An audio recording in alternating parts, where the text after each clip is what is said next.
grab a log and sit down by the fire. I am going to tell you a story. This story takes place in the Duba plains of northern Botswana. It is in the heart of the Okavango Delta. Pull your seat close to the heat. Listen to the wood hum. Watch the orange light dance on the ground. The world I'm telling you about is a world of water and weight. It is a place where the earth is soft and the grass is sharp. The air is thick here.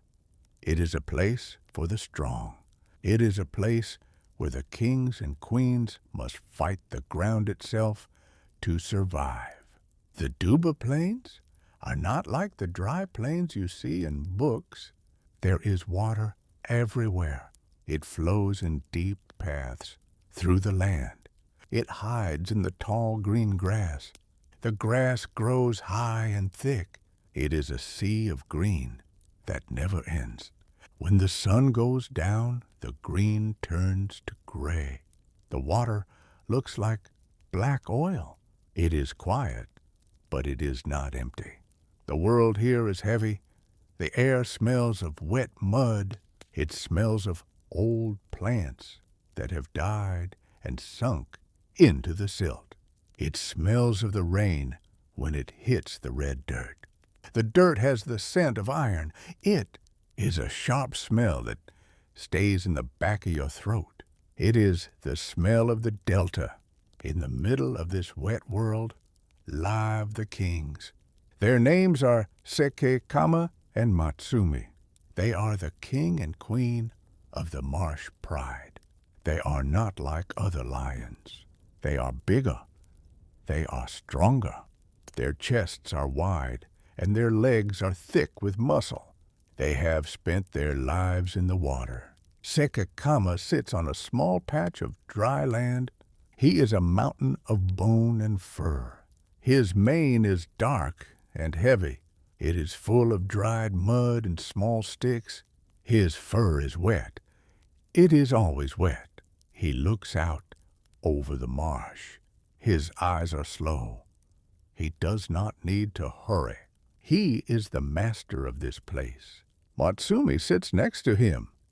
She is the queen. Her skin is scarred from many years of hard work. She is lean and powerful. She watches the reeds move in the wind. She can hear the water ripple a mile away. She knows the sound of the swamp. She knows when the fish jump. She knows when the birds settle in the trees. She and Sekekama are the heart of the pride. They carry the weight of the pride on their backs. They are tired, but they do not show it. They are built for the struggle. The struggle is the water. Every time they move, they must fight the marsh. The ground is never solid. It is a trick. One step is firm. The next step is a deep hole. Sekekama stands up. He moves to the edge of the dry earth. He looks at the deep water in front of him. He steps in. His front paw sinks into the soft mud. The mud pulls at him. It wants to hold his foot down. It makes a soft thud as he finds the bottom. He lifts his leg. The water clings to his fur. It is heavy. It adds more weight to his body. He moves forward one step at a time. His breathing is deep and slow. You can hear the air move in and out of his lungs. It is a low hum in the dark. He is not running. No one runs here. The water is too deep. The mud is too thick. He pushes through the grass. The grass rubs against his sides with a dry rustle.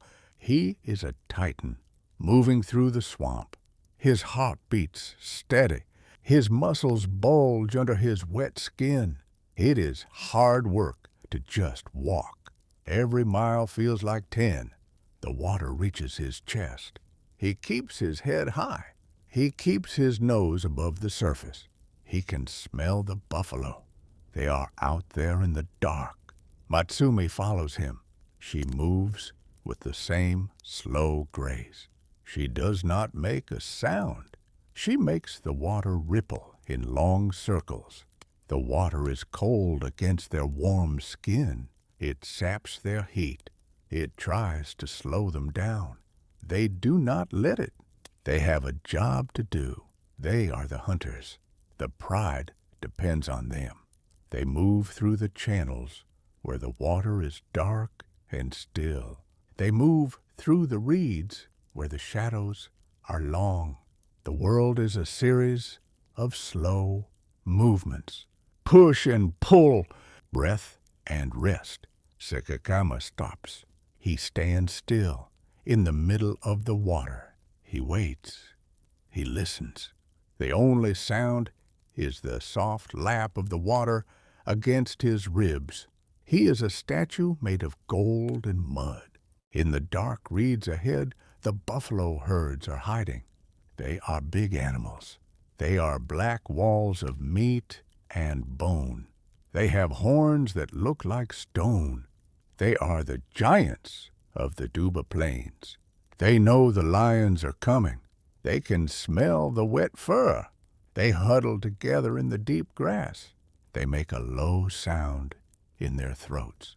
It is a warning. They do not want to move. They are tired too. The water is hard for them as well. They stand in the muck and wait. They are a wall of black shapes in the night. The lions watch them. Sekekama keeps his head low. He sinks into the grass until only his eyes are visible. He is patient. He has lived this story many times before. He knows that the buffalo will wait. He knows that the hunt will be long. There will be no fast chase tonight. There will be only the weight of the swamp. There will be the slow crawl through the mud. There will be the sound of the buffalo breathing.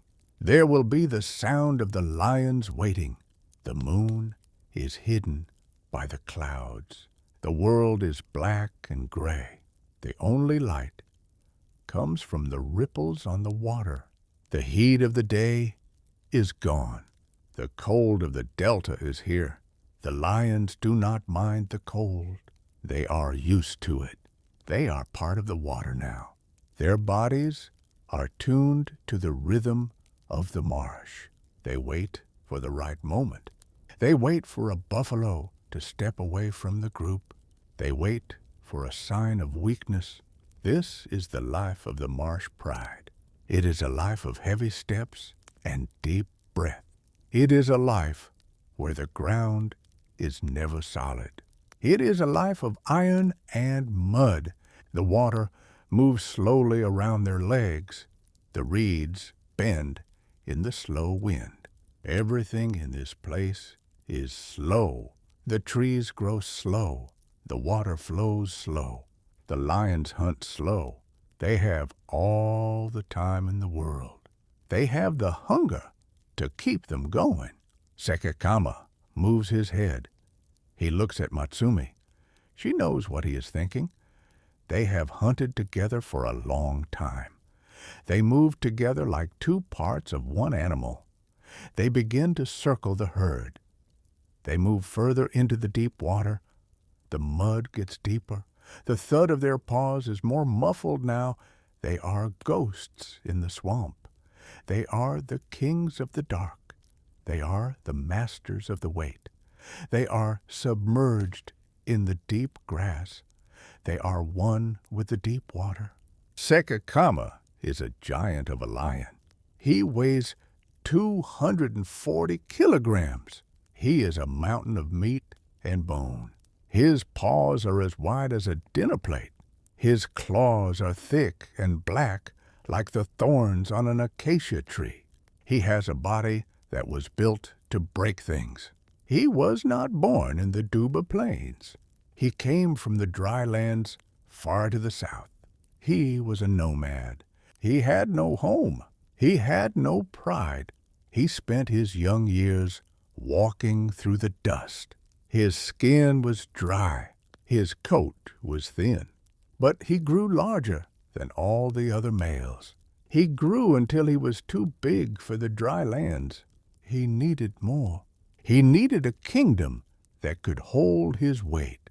He turned his face toward the north. He smelled the water on the wind. He smelled the green grass of the Okavango. He began to walk. He walked until the dust turned to mud. He walked until the mud turned to water. He stood on the bank of a great river. The water was deep and black. It was the color of a moonless night. It did not flow fast. It moved in slow circles. It looked like oil. The Duba Plains lay on the other side of this water. It was a world of islands and swamps. Sekekama did not like the water. Lions are made for the hard earth. They are made for the heat of the sand. The water is a strange place. It is a place where you cannot see the ground. It is a place where things hide below the surface. But Sekekama did not stop. He looked at the green islands in the distance. He looked at the buffalo herds moving in the tall grass. He stepped into the river. The water was cold. It was a cold that went deep into his bones. It bit at his belly. His fur began to soak up the moisture. A lion of his size is not a light thing. He is dense. He is heavy.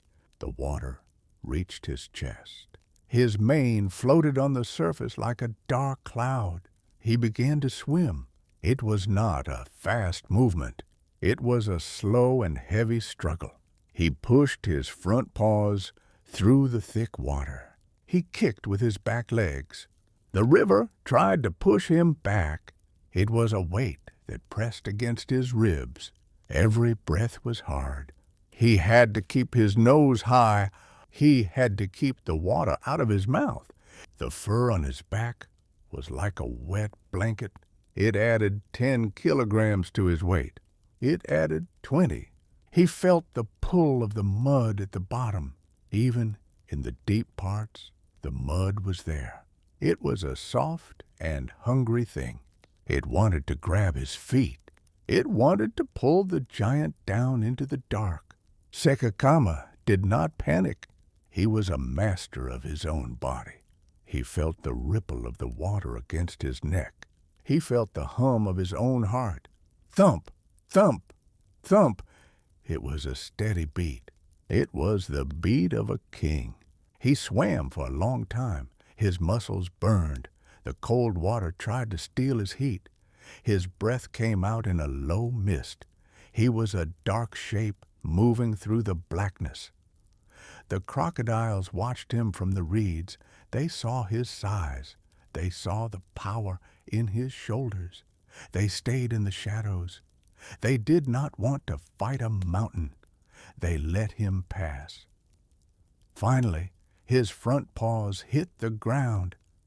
He felt the thud of the earth beneath the water. It was soft at first. It was more mud, but it was solid enough to stand on. He dragged himself up the bank. The water ran off him in thick streams. He was twice as heavy as he had been before. He stood on the grass and shook his body. The water flew off him in a great circle. It hit the leaves with a dry rustle. He was tired, but he was here. He was in the heart of the marsh pride. The old kings were waiting for him. They were two brothers. They had ruled the water for years. They were strong, but they were not like Sekekama. They were smaller. Their manes were thin. They saw the giant emerge from the river. They saw his wet fur and his massive chest. They stood on a patch of dry ground and watched him. The air was still. The only sound was the hum of the insects in the grass. The old kings growled. It was a sound of warning. It was a sound of fear. Sekekama did not growl back. He did not need to make a loud noise. He took a deep breath. He let the air out of his lungs. in a low vibration. It was not a roar. It was a hum that started in the bottom of his stomach. It was a sound that made the ground shake. It made the water ripple in the channels. It was a sound of pure power. It told the old kings that their time was over. It told them that the giant had arrived. The old kings looked at each other. They looked at the size of Sekekama. They saw the way he stood on the earth. He did not look tired from his swim. He looked like he was made of stone. The brothers turned around. They did not fight. They did not bleed. They chose to live. They walked away into the tall reeds. They faded into the gray light of the evening. They left their kingdom behind. They left their pride behind. Sekekama stood alone on the island. He was the new king of the Duba plains. He smelled the air. He smelled the buffalo. He smelled the scent of a female. She was close. She was watching him from the edge of the grass. It was Matsumi. She was the queen of the marsh. She had seen the giant swim the river. She had seen him drive away the old kings with a single sound. She walked out of the shadows. She did not lower her head. She did not show fear. She was a powerful hunter. She was the one who knew the paths through the swamp. She was the one who knew how to kill the buffalo in the deep water. She walked toward Sekekama. The grass rustled against her sides. She stopped 3 feet away from him. They looked at each other. Sekekama saw her scars. He saw the strength in her neck. Matsumi saw the weight of the giant. She saw the power in his legs. They did not touch. They did not make a sound. They stood together in the fading light. They understood that the world had changed. They understood that together they could rule the water. They could take what they wanted from the marsh. The sun went down behind the trees. The world became a place of shadows and silver water. The heat of the day was gone. The cold of the delta took over. Sekekama felt the weight of his wet fur beginning to dry. He felt the heat returning to his muscles. He was hungry. He looked toward the deep grass where the buffalo were hiding. Matsumi looked in the same direction. She took a step forward. Her paw hit the mud with a soft thud. Sekekama followed her. He moved with a slow and steady flow. His shoulders rose and fell like the hills. His breathing was a low hum in the dark. The water reached his knees. It reached his belly. He did not mind. He was the master of the weight now. He was part of the marsh. They moved into the deep reeds together. They were 2 shadows in a world of black water. They were the new power of the Duba plains. The hunt was waiting for them in the dark. The buffalo were waiting in the silt. The struggle was just beginning. Matsumi leads the way into the deep reeds. Her body is a record of the marsh. There are white lines on her ribs where buffalo horns have found her in the past. There is a notch in her ear and a thick mark on her shoulder from a long life of hunting. These scars are her history. She has spent 10 years in this wet world. She has learned where the ground is a lie and where it is a truth. She knows that the Duba plains do not forgive a mistake. Now that her history is told, she turns her mind to the present. She turns her mind to the mud and the hunt. She leads Sekekama through the thick green wall. Behind her, the giant moves with a heavy grace. He is 240 kilograms of bone and muscle. In the dry lands, he was a king of the sand. Here he must learn to be a king of the silt. Matsumi tests the ground with her front paw. She pushes through the soft top layer of old plants. She finds a hard ridge of clay. It is a narrow path, hidden under the black water. She steps on it and moves forward. Sekekama watches her feet. He places his massive paw exactly where she stood. The mud makes a soft thud as his weight hits the bottom. The water pulls at his thick legs. It tries to hold him down. He lifts his leg, and the mud lets go with a slow suction. It is hard work. It is the work of the marsh. The reeds are tall here. They grow over their heads. It is a tunnel of green and gray. The air is heavy and wet. It smells of the rot and the rain. Matsumi stops. She does not look back, but she flicks her tail. It is a sharp movement to the left. Sekekama understands the silent language. He stops and shifts his body to the right. They are a team that has become one mind. They must split up to trap the target. Matsumi moves into the deep grass on the left side of the channel. The water rises up to her chest. She can feel the pressure of the delta against her ribs. It is a constant weight that makes it hard to fill her lungs. She breathes slow. She breathes deep.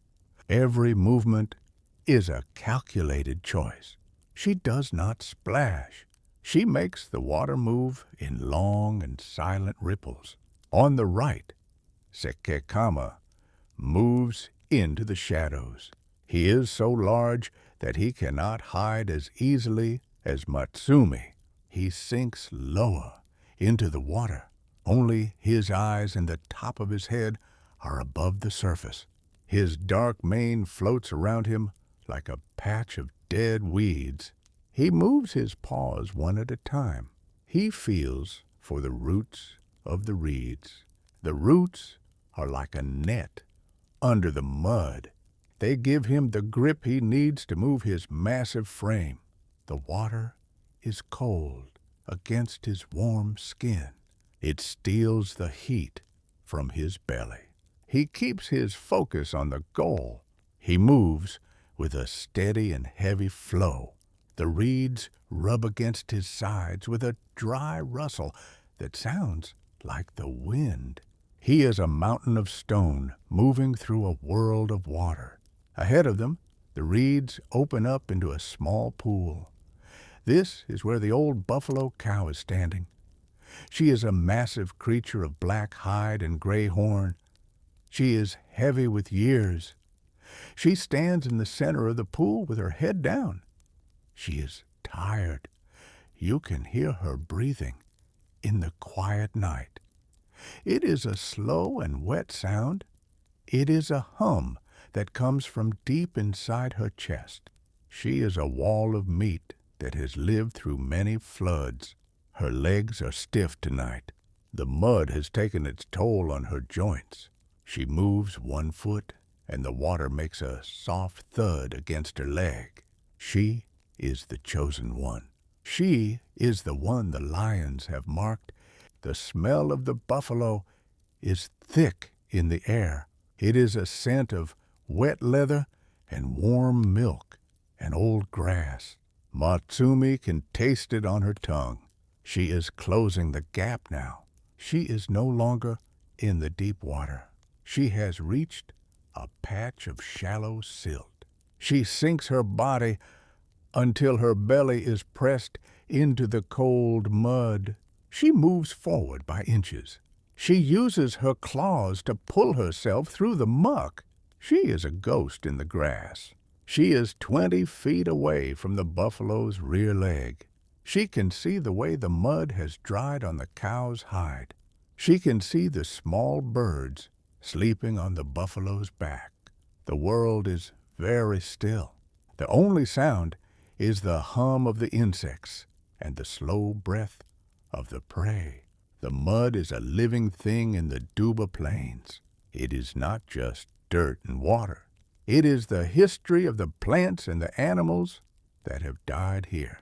It has a scent of iron and old copper. As Matsumi moves, she feels the suction on her skin. It is a soft pull that never stops. It is a reminder that the marsh is always trying to take you back. She does not fight the pull. She works with it. She moves her weight with the rhythm of the water. Sekekama is learning this too. He is a fast learner. He sees how she holds her body. He sees the way she keeps her tail underwater so it does not make a ripple. They are two shadows in a world of gray and black. Across the pool, Sekekama has reached his spot. He is hidden behind a thick clump of papyrus. He is 10 feet away from the buffalo's head. He is in the final position. He is a heavy shadow waiting for the moment of impact. He can see the buffalo's large eye. It is dark and calm. The cow does not know that the power and the brain are so close. Sekekama feels the tension in his shoulders. His muscles are tight like a coiled spring. He is ready to use his weight. He is ready to be the hammer. The mud under his paws is firm enough for the strike. He has followed the path. He has done the work. The buffalo cow shifts her weight again. The mud makes a thud. She is so large that she makes her own weather. The air around her is warm and humid. The lions can feel the heat of her body across the water. It is a beacon in the cold night. Matsumi tightens her grip on the ground. She is a statue of muscle and fur. She is ready. Sekekama is ready. The gap is 10 feet. The night is long. The hunt is here. Matsumi watches the buffalo. She waits for the cow to lower her head one more time.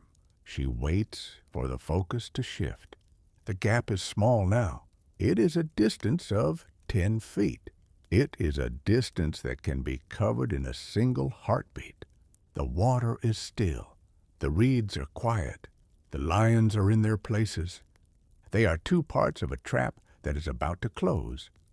Matsumi feels the heat of her own blood. She feels the cold of the swamp. She is the hunter. She is the map. She and Sekekama are ready for the kill.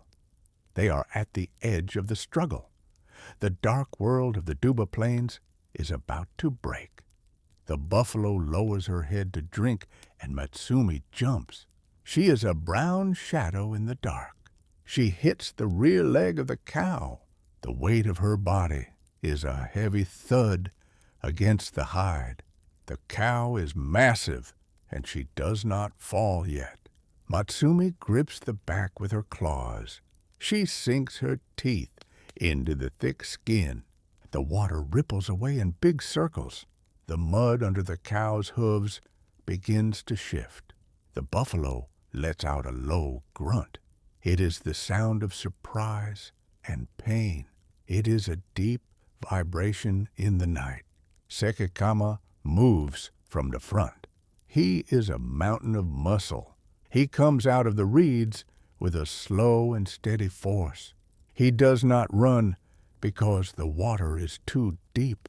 He lunges at the buffalo's head. His paws are huge, and they wrap around the cow's neck. His weight is a massive pressure. He pulls the head down toward the black water. Now the struggle is a slow wrestling match. There is no speed here. There is only the weight and the mud. The buffalo tries to find solid ground.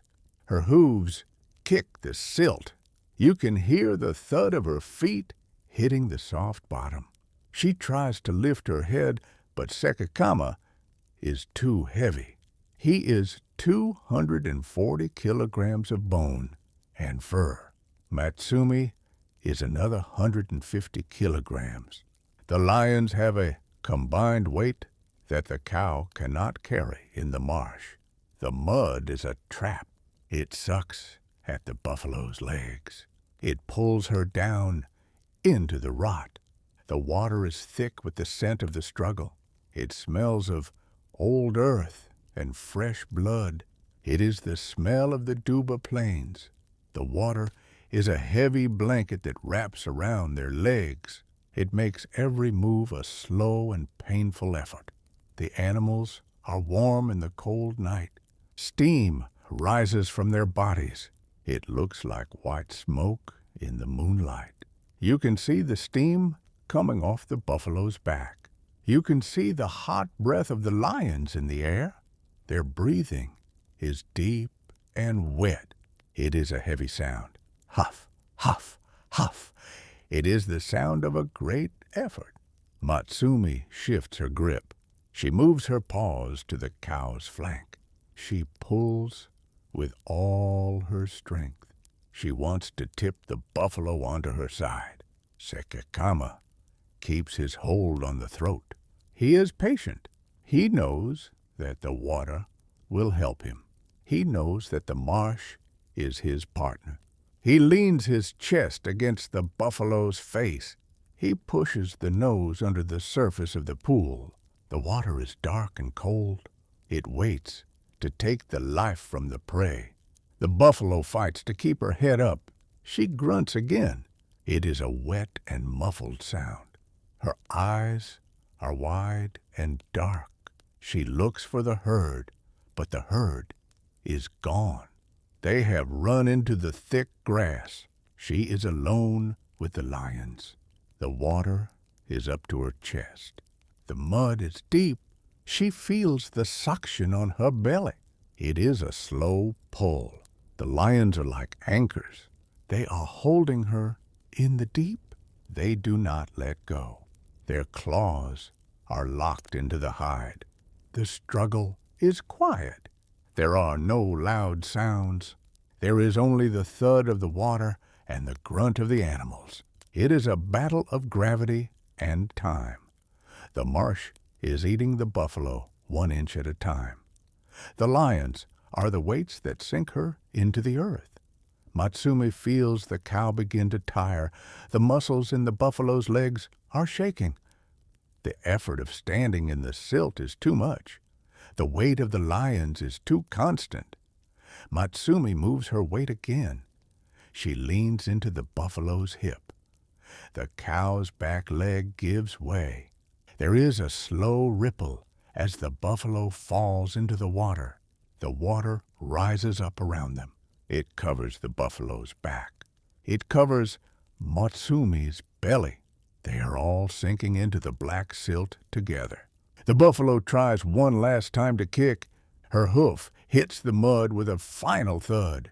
The sound is heavy and dull. Then she is still. Sekekama keeps his grip on the throat. He stays there for a long time. He waits for the heart to stop. He waits for the bubbles to end. He is a rock in the stream. The water goes quiet. The big ripples turn into small waves. The waves hit the reeds with a soft lap. Lap, lap. The world is returning to its rest. The struggle is over. The lions stay where they are. They are exhausted. They have used every bit of their power to bring the giant down. Sekekama lets go of the throat. He rests his heavy head on the buffalo's neck. His fur is soaked. His mane is a mess of mud and water. His chest moves up and down in a slow rhythm. He can feel the heat of the dead animal under his chin. Matsumi sits in the water next to the carcass. The water is up to her ribs. She licks the blood from her paw with a slow tongue. She is tired. She is very tired. The heat from the buffalo is still there. It warms the water around them in the dark pool. The air is cold, but the lions do not feel it. They feel the heat of the kill. They feel the success of the hunt. They have fed the marsh, and the marsh has fed them. After a long rest, Sekekama moves. He stands up in the shallow water. The mud makes a soft thud as he steps. He looks at the dark carcass. He begins to eat. There is the sound of a slow crunch as his teeth find the meat. It is a steady and quiet sound. Matsumi joins him. She eats from the other side. The water laps against the dead buffalo. It makes a soft hum against the hide. The lions eat in the dark. They are two shadows in the middle of the pool. They are the masters of the weight. They are the kings of the Duba plains.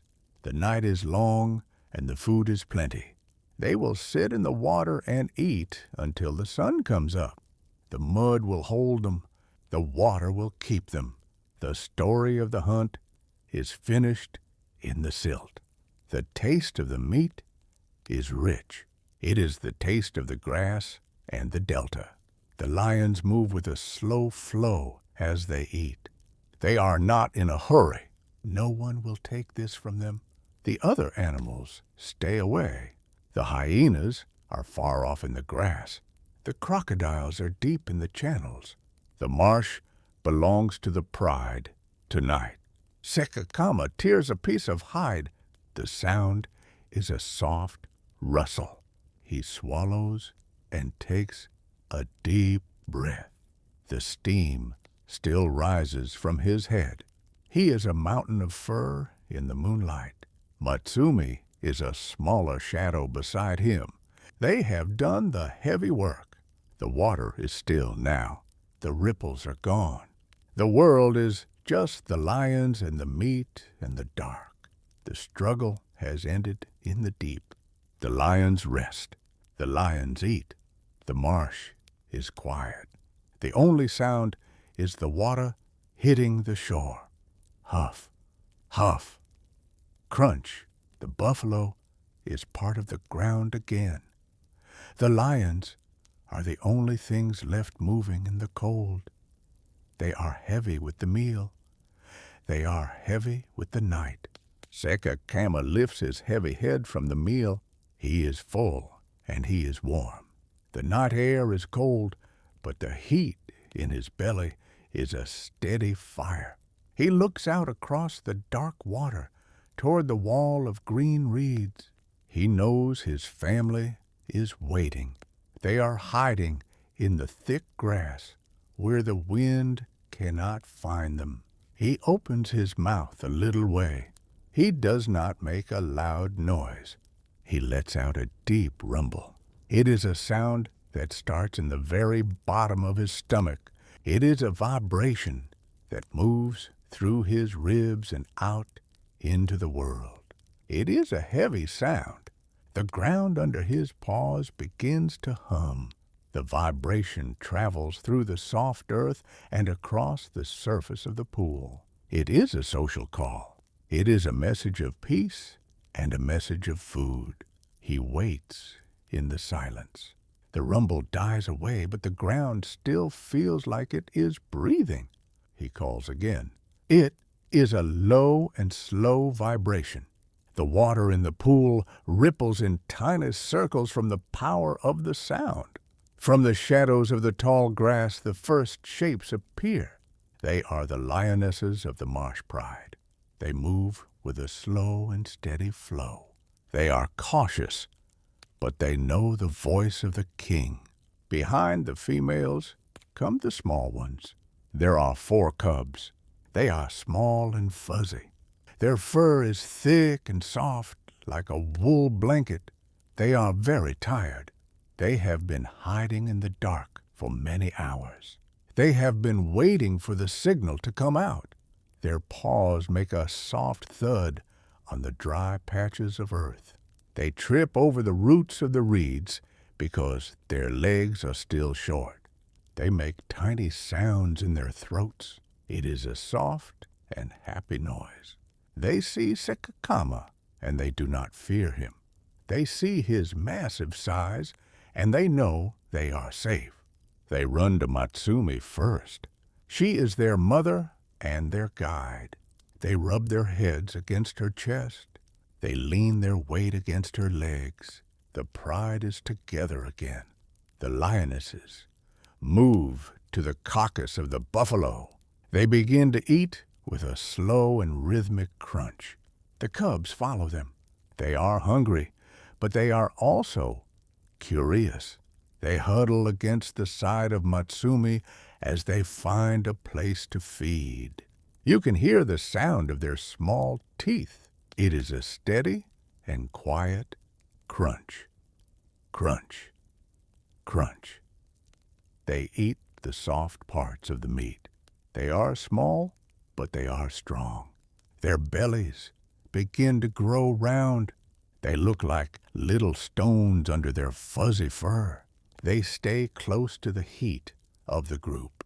The world outside the circle is cold and dark, but here it is warm. The smell of the pride is everywhere. It is the smell of warm fur and dry grass. It is the smell of safety. Matsumi watches them as they eat. She stays between them and the dark water. She is the shield that keeps the cold away. Once the eating is done, the family moves to a dry spot. It is a small island of sand and thick roots. The grass here has been dried by the sun during the day. It is soft and it smells of the earth. Sekekama lies down first. He is a mountain of muscle and fur. He is so large that he creates a heat shadow on the ground. His body holds the heat of the day and the heat of the meal. The lionesses lie down around him. They form a circle of warmth. The cubs find their way into the middle of the huddle. They are small pillows of fur. They crawl over the heavy legs of the adults. They find the softest spots against the bellies of their mothers. They sink into the pile of bodies. It is a world of soft textures and heavy weights. They are safe from the wind. They are safe from the dark. The grooming begins. This is the most important part of the night. Matsumi reaches out with her long tongue. Her tongue is rough like a file, but her touch is gentle. She begins to lick the fur of the nearest cub. The sound is a steady rasp, rasp, rasp, rasp. It is a slow and rhythmic sound. It is the sound of a mother cleaning her child. She licks the mud from the cub's ears. She licks the dry grass from its back. The cub closes its eyes. It feels the warmth of the tongue and the weight of the family. Another lioness begins to groom Sekekama. She licks the dark fur of his mane. The giant closes his eyes, too. His heavy breathing is a slow bass note in the quiet night. Huff, huff, huff. The air moves in and out of his lungs with a steady power. A low hum begins to fill the air. It is the sound of a lion purring. It is not like the purr of a small cat. It is a deep and vibrating sound. It is a hum that you can feel in your own chest. It sounds like a heavy machine running far away. It is a constant and soothing noise. The cubs start to purr, too. Their purrs are lighter, but they join the big hum of the pride. The sound fills the heat shadow. It creates a blanket of noise that shuts out the world. It is the sound of peace. It is the sound of a family that is full and safe. The vibration of the purring makes the dry grass shake just a little bit. It is a lullaby for the Duba plains. The smell of the pride is very strong now. It is a comforting scent. It smells of warm milk and clean fur. It smells of the wild places, but it also smells of home. The cubs are buried deep in the huddle. You can only see the tips of their ears and their small tails. They are part of a single heart that is beating in the dark. Sekekama shifts his weight. He stretches out one of his massive paws. It is a heavy movement that makes the grass rustle. A cub crawls onto his paw and falls asleep. The king does not move. He lets the small ones stay. He is the guardian of the huddle. He is the wall that the dark cannot break. His body is a furnace that keeps the pride alive in the cold delta night. The rasp of the tongues continues for a long time. It is a slow and steady beat. The lions are cleaning away the day. They are cleaning away the mud and the blood. They are becoming one single unit of fur and heat. The purring does not stop. It is a heavy and thick sound.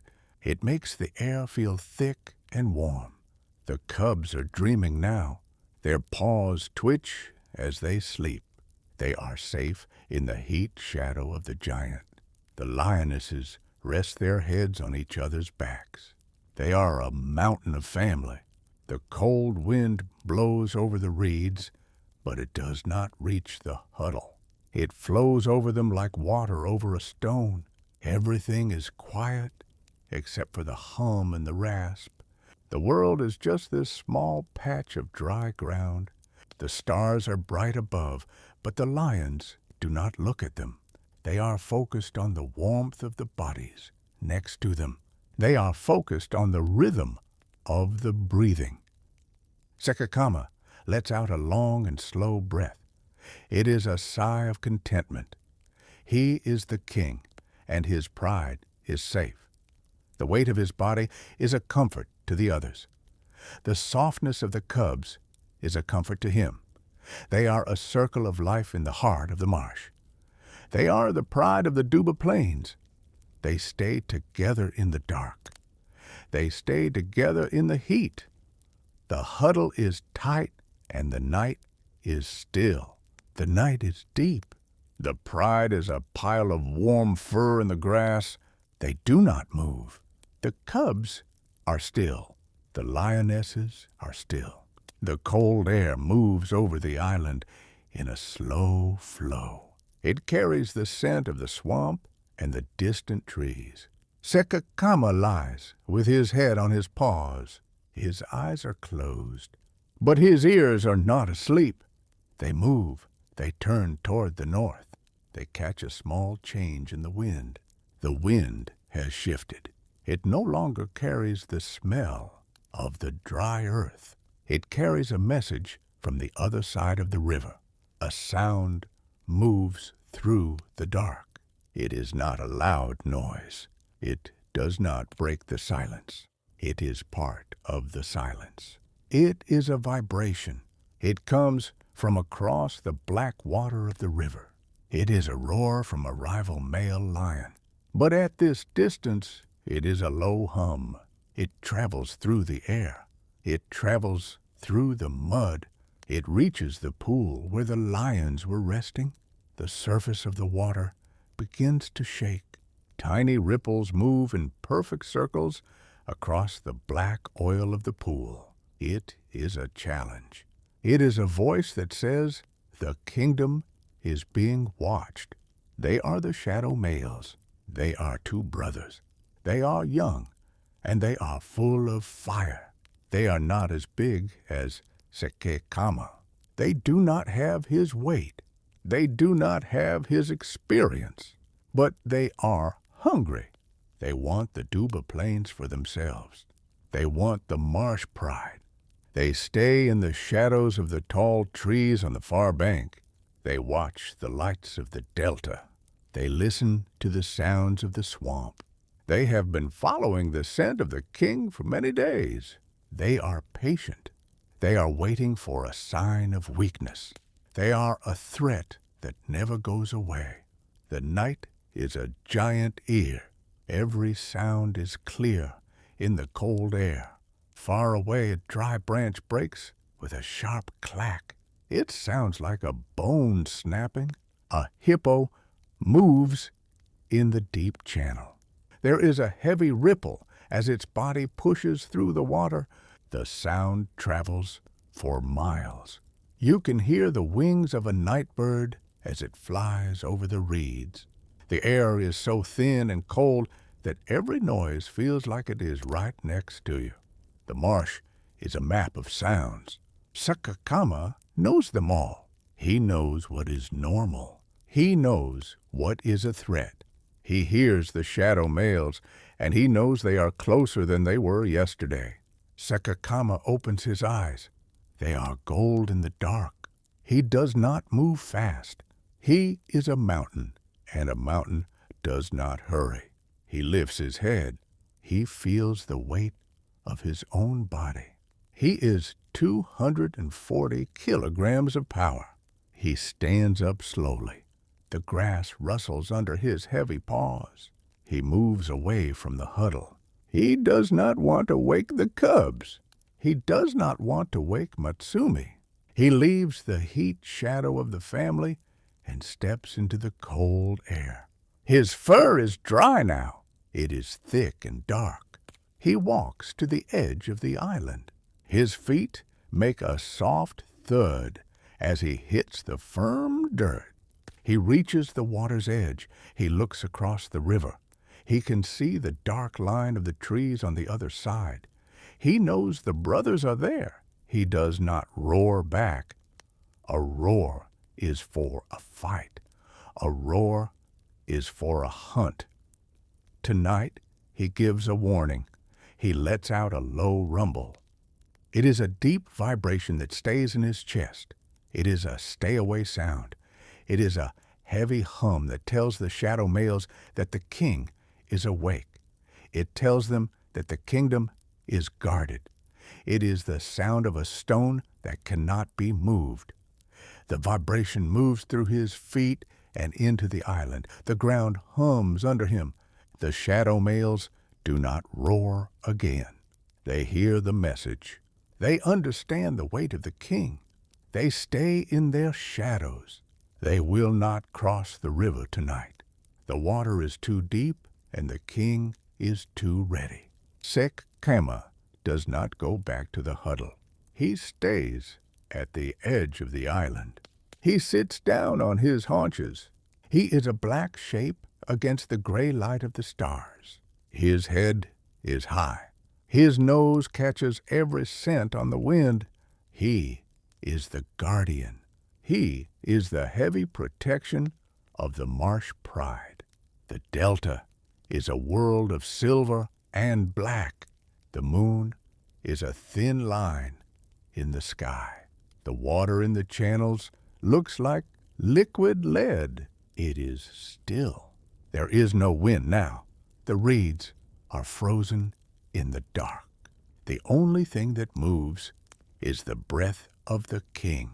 It comes out of his nose in a slow mist. He is a part of the landscape. He is a hill of bone and fur. He looks at the ripples in the pool. They have stopped now. The water is a mirror again. He can see the stars reflected in the black oil. Sekekama is a master of waiting. He has spent many nights like this. His life is a series of long waits and short battles. He knows that the shadow males are still there. They are a part of his world now. He feels the weight of his kingdom. It is not just the land. It is the lives in the huddle behind him. It is the cubs and the females. He carries their safety in his shoulders. His muscles are relaxed, but they are ready. He is a hunter who has become a wall. He is a king who has become a ghost. Another sound comes from the reeds. It is a soft rustle. A small animal is moving in the grass. Sekekama does not turn his head. He knows it is not the brothers. He can tell the difference between the step of a mouse and the step of a lion. The air is getting colder. The moisture in the air is turning to dew. He can feel the tiny drops of water forming on his mane. He does not shake them off. He stays still.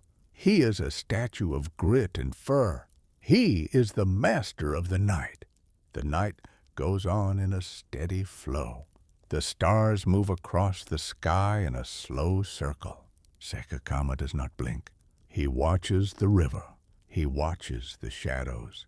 He is the anchor that holds the pride to the earth. The shadow males are silent now. They have settled into the grass on the far bank. They are watching him just as he is watching them. It is a game of patience that will last for years. It is the story of the Duba Plains. The young want what the old have. The king must hold the line. The first light is many hours away. The pride is still asleep. They do not know the king has moved. They do not know about the shadow males. They only know the warmth of the huddle. They only know the safety of the island. Sekekama keeps his watch. He looks at the dark line of the river. He looks at the shadows of the trees. He is the only thing awake in a world of sleep. He is the weight that keeps the marsh steady. He is the silent power of the Duba Plains. The night goes on. The king stays. The river flows slow. The shadows do not move. He is the stone. He is the shield.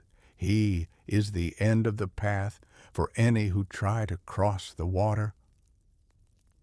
The flood comes from the north. It is a slow and heavy wall of water. It has traveled for hundreds of miles from the mountains. It has moved through the deep channels and the wide marshes. Now it has reached the Duba Plains. It is not like the rain. The rain falls from the sky and sinks into the dirt. The flood is different. It is a rising tide that comes from the earth itself. The small island where the pride slept is getting smaller. The edges of the dry ground are soft and wet. The water is no longer black and still. It is gray and it is full of life. It carries the smell of fresh cold water from far away. It smells of clean sand and mountain rocks. It is a cold scent that cuts through the smell of the rot. Sekekama stands at the edge of the grass. He feels the water move against his paws. It is a steady push. It is a force that does not stop. The water is rising by the inch. The pools are joining together to become a lake. The dry paths are disappearing under the gray flow. The weight of the flood is immense. You can hear the reeds being crushed by the power of the rising tide. They make a slow and hollow sound as they bend under the surface. The world is turning into a sea of moving grass. The pride cannot stay here. The island will be gone before the sun is high. They must find higher ground. They must move to the islands in the east. Matsumi gathered the pride. She looks at the water. She knows the way, but the way is now under the flow. She looks at the 4 cubs. They are standing on a small patch of dirt that is still dry. They are looking at the moving water with wide eyes. They are small, and the water is deep. To a cub, the flood is a mountain. It is a thing that can carry them away. Matsumi moves to the smallest cub. She does not waste time. She opens her mouth and takes the cub by the neck. She is gentle, but her grip is firm. She lifts the cub into the air. The cub is already wet from the rising edge. A wet cub is a heavy thing. The fur holds the water like a sponge. It is a dead weight that pulls on Matsumi's neck. She feels the strain in her shoulders. She steps into the gray water. The rest of the pride follows. The lionesses stay close to the other three cubs. They push the small ones forward with their noses. Sekekama takes the lead. He is the biggest and the strongest. He uses his 240-kilo body to break the force of the flow. He is a wall of bone and muscle. He walks into the deep water until it reaches his chest. He feels the push against his ribs. It is a constant pressure. It tries to turn his body. It tries to sweep his feet from the mud. He digs his claws into the silt. He moves one heavy step at a time. The water makes a deep ripple as it flows around his massive shoulders. He is the shield for the family. He creates a path of still water behind him for the cubs to swim. The cubs have to swim now. The water is too deep for their short legs. They paddle with their small paws. They keep their noses high. They make a soft and tired sound as they fight the current. The water is cold. It is a cold that saps their energy. They huddle in the wake of the large females. The lionesses watch the water. They are not just looking for the path. They are looking for the hidden danger. The crocodiles are moving with the flood. They follow the rising tide. They are silent shadows in the gray water. They look like floating logs. They do not make a ripple. They wait for a small thing to fall behind. They wait for a sign of weakness. Sekekama stops and looks back. His eyes are sharp. He sees a dark shape moving 50 feet away. It is a large crocodile, a master of the water, waiting for its moment. Sekekama lets out a low rumble, a deep vibration that moves through the water, a sound that tells the shadow to stay back. The crocodile stops, sinks lower into the gray flow. It knows the power of the king. It will wait for an easier prize. Sekekama turns back to the path. The water is getting deeper. They are in the middle of a wide channel now. The island they left is gone. There is only the water and the tips of the reeds. Matsumi feels the weight of the cub in her mouth. Her neck is tired. The water pulls at her legs. She keeps her head high so the cub does not drown. She feels the small heart beating against her jaw. The cub is cold, shaking. The wet fur is like lead. She pushes forward, using the strength of her back, following the dark mane of Sekekama. They move through a world with no solid ground, a line of gold in a sea of gray.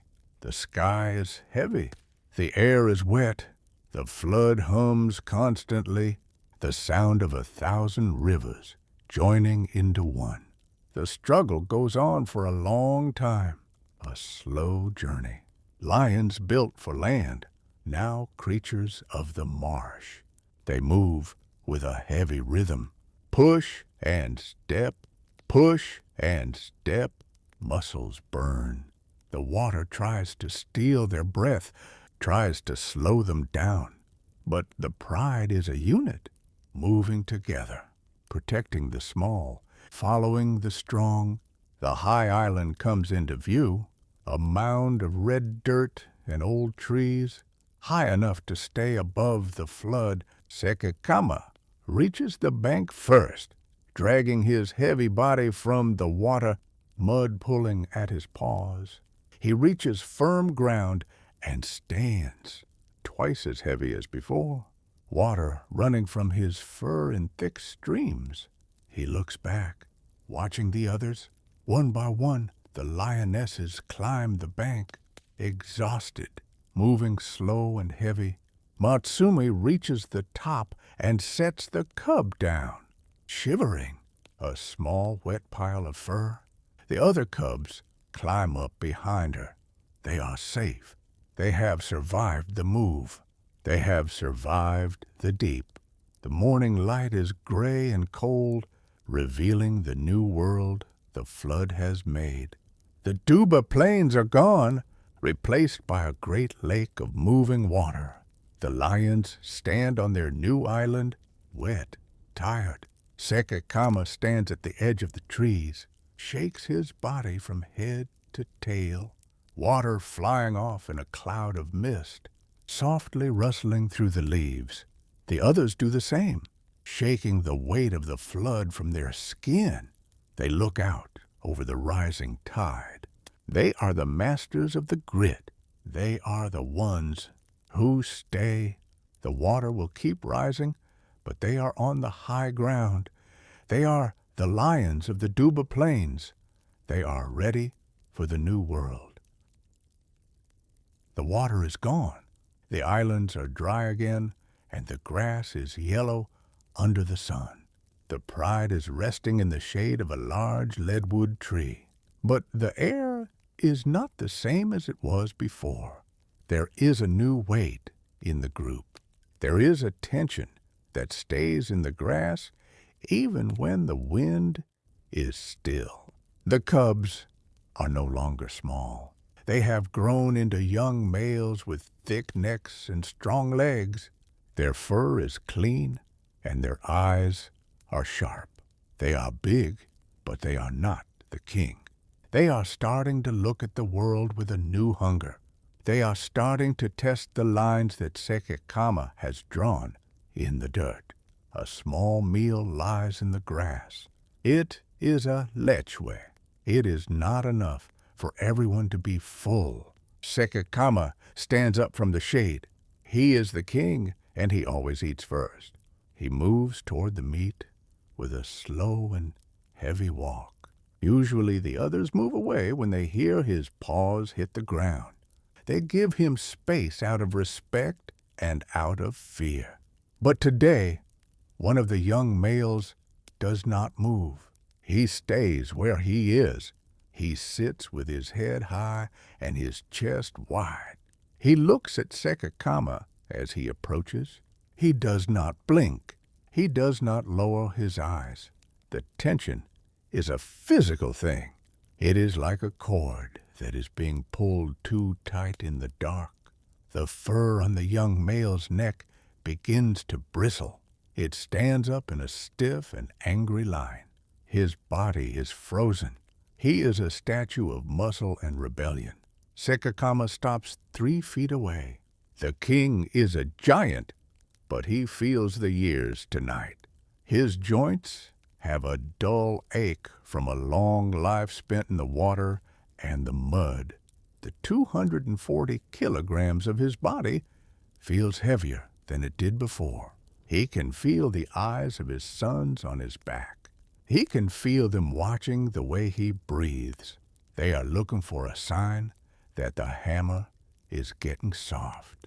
They are looking for a crack in the wall of the kingdom. Matsumi watches from the side. She lies in the grass with her head on her paws. She sees the shift in the pride. She knows the silent language of the marsh. She sees the way the young males huddle together away from the king. She sees the flick of a tail that means defiance. She knows that the kingdom is built on power, and power always fades like the light at dusk. She is the brain, and she knows that one day the sons will try to take the crown. She does not move to help. She does not make a sound. She just watches the cycle of the Duba plains. She feels the dark energy of the huddle. It is a heavy pressure that makes the air feel thick and hard to breathe. Sekekama opens his mouth just a little. He does not make a loud sound. He lets out a low vibration from the bottom of his chest. It is a sound that stays in the throat. It is a deep and heavy hum. The dry grass near his feet begins to shake from the force of it. The ground under the young male's paws begins to hum. It is the sound of a mountain moving. It is a warning that says the king is still here. It is the sound of the old power meeting the new fire. The vibration is so deep that it makes the air in your own lungs feel tight. The young male's ears twitch, but he does not move yet. His muscles are bunched under his skin. He is a spring that is ready to break.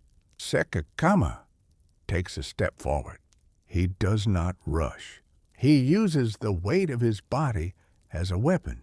He leans his massive chest toward his son. He is a wall of bone and fur. His gaze is a heavy stare that does not break. The young male feels the pressure of the king. He feels the true weight of the giant. He is big, but he is not Sekekama. He does not have the years of grit. He does not have the density of a king who has survived the deep. His body begins to feel the strain of the standoff. His breathing becomes fast and shallow. The king's breath is slow and steady.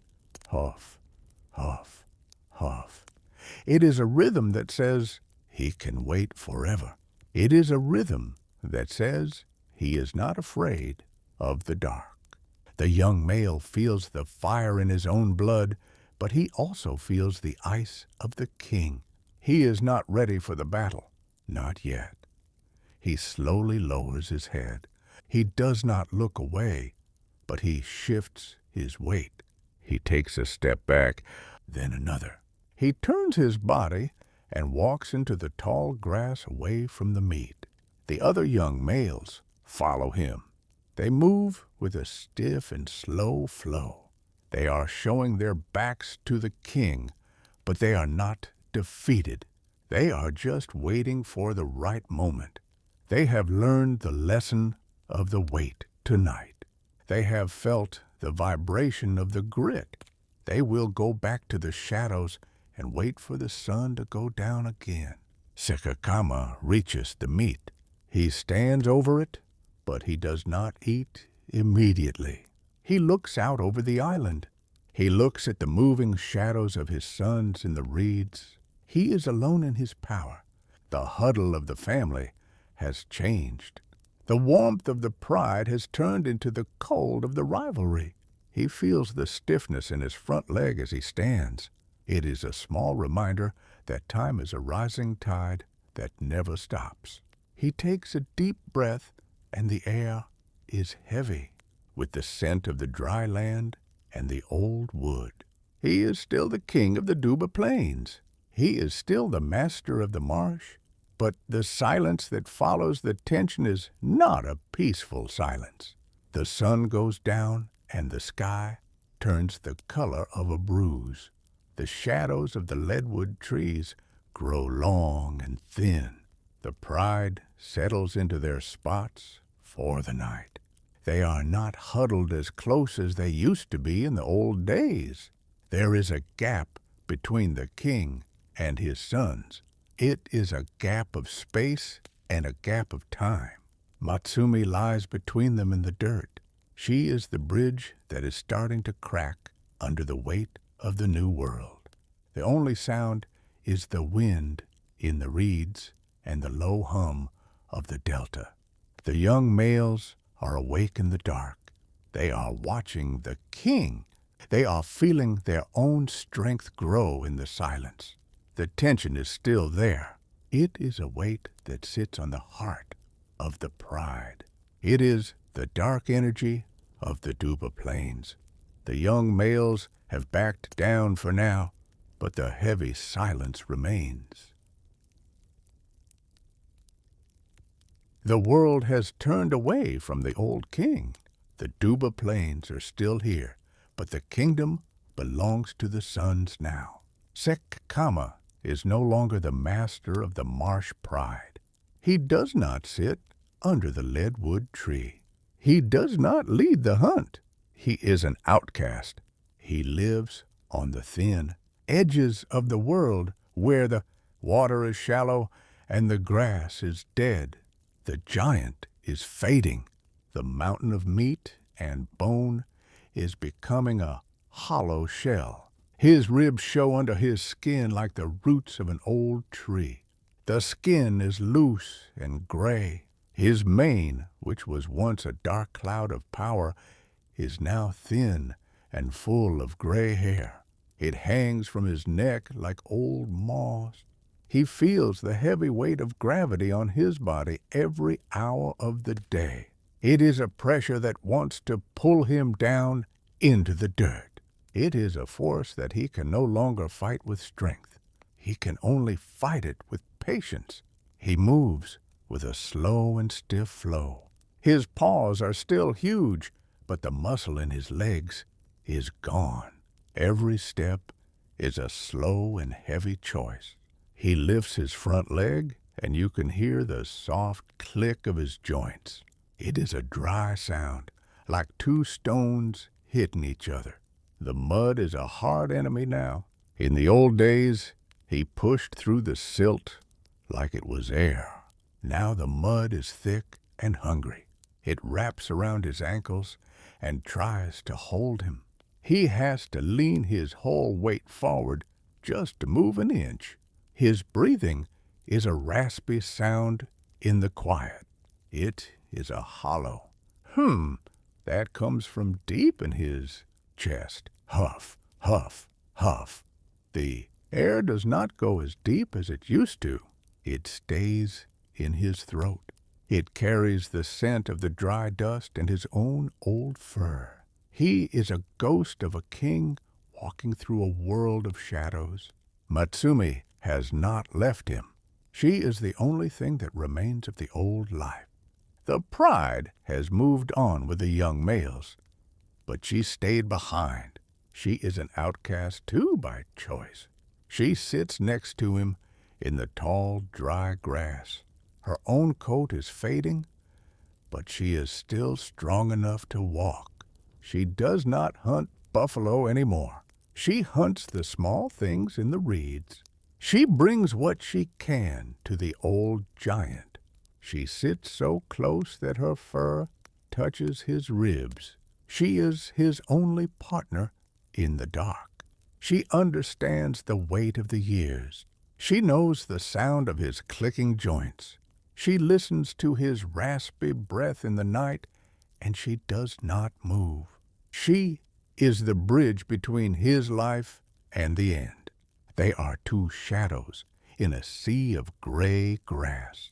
The air is cold tonight.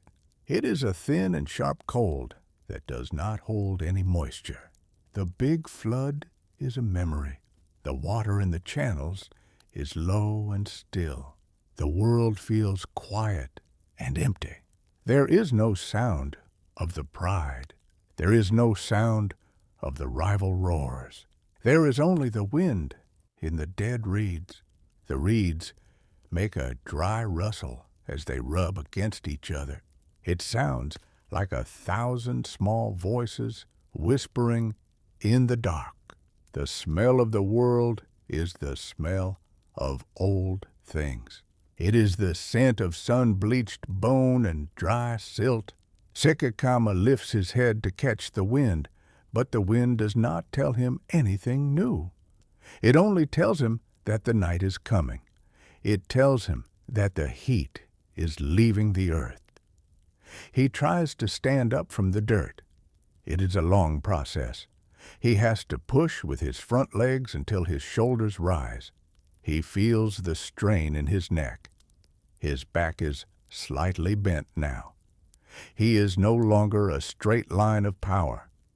He is a curve of survival. He finds his balance and stands still for a long time. He waits for the clicking in his legs to stop. He looks at Matsumi. She stands up with him. She does not rush him. She waits for him to take the first step. They begin to walk toward a small patch of quiet land away from the main channels. It is a place where the grass is soft and the ground is firm. It is a place where the suns do not go. It is a place for the fading. The walk is very slow. They move through a patch of mud that is drying in the sun. Sekekama feels the suction on his paws. He does not have the power to pull his foot out fast. He has to wait for the mud to let go. He leans to the left. He leans to the right. He is a ship moving through thick oil. His tail drags in the dirt behind him. It leaves a long and thin line in the silt. He does not have the energy to hold it up. Matsumi walks beside him. She puts her shoulder against his side to help him stay steady. It is a silent support. They do not make a sound. The only noise is the thud of their feet and the rasp of the breath. They are a team of two in a world of many. They reach the patch of quiet land. It is a small island with a single dead tree in the center. The tree is white and smooth like a bone. Sekekama lies down in the shadow of the tree. He does not drop his weight all at once. He lowers himself by inches. First the front legs, then the back, then the belly. He lets out a long and slow sigh. It is the sound of a heavy peace. He is tired. He is more tired than he has ever been. The struggle of the day is over. The struggle of the move is done. He rests his chin on the dry ground. He can feel the heat of the earth leaving the soil. He can feel the cold of the sky coming down to meet him. Matsumi lies down next to him. She rests her head on his shoulder. She can feel the vibration of his heart. It is a slow and steady beat. Thump, thump, thump. It is the same beat that has carried him through the floods and the fights. It is the beat of the Duba plains. The sun is beginning to go down. The sky is turning a deep and heavy gray. There are no clouds. There is only the vast and empty space of the delta. The light is fading from the reeds. The shadows are growing long and thin. The world is losing its color. It is becoming a world of black and white. They watch the sun go down together. They are two shadows waiting for the end of the light. They do not look at the kingdom they lost. They do not look at the sons they made. They look at the horizon. They look at the place where the earth meets the sky. The air is very still now. The wind has died with the sun. The only sound is the raspy breath of the old king. He is not afraid. He has lived 1,000 lives in one. He has been the hammer and the wall. He has been the master of the weight. Now he is the master of the fading. He is part of the silence. He is part of the grit. The grit. The stars begin to appear in the high dark. They are small and cold. They do not provide any heat. But the lions have each other. They have the warmth of their bodies and the memory of the pride. They stay on their small island under the bone-white tree. They are the last of the old world. They are the lions of the Duba plains. The night is heavy and the peace is deep. They close their eyes as the last of the light disappears. They are together. They are still. They are the shadows in the grass. The night is a heavy blanket over the island. Under the bone-white tree, the air is still. Sekekama lies in the red dirt. His body is cold and his breath is thin. Matsumi is there. She is the anchor in the dark. She feels the slow movement of his ribs. The gaps between the breaths are getting longer. It is not a fight anymore. The grit and the struggle have left his muscles. He is just a giant made of bone and fading heat. He is a mountain that is turning back into a hill. His eyes are half closed. He is looking at the shadows of the reeds for the last time. He is not afraid of the dark. He has been the king of the dark for many years. The heart in his chest is a tired machine. It has beaten for many years in the sun and the rain. It has carried the weight of 240 kilograms through the deep mud and the cold water. Now it begins to slow down. It is a rhythmic thud that gets softer with every minute. It is like a drum being played far away in the woods. It gets slower and slower. Then the sound stops. There is no jump. There is no tension. The heart just decides to be still. The vibration of his life fades into the dirt. The silence in his chest is a massive thing. It is a hollow space that was once full of power. The king is gone. The machine has finished its work. The marsh feels the change. The wind in the reeds has a new sound. It is a low and hollow whistle. The water in the channel moves in a slow ripple, but it does not hit the bank with force. The land itself seems to take a long breath. The air is thick with the smell of dry grass and old dust. The bone-white tree stands over the king like a silent guard.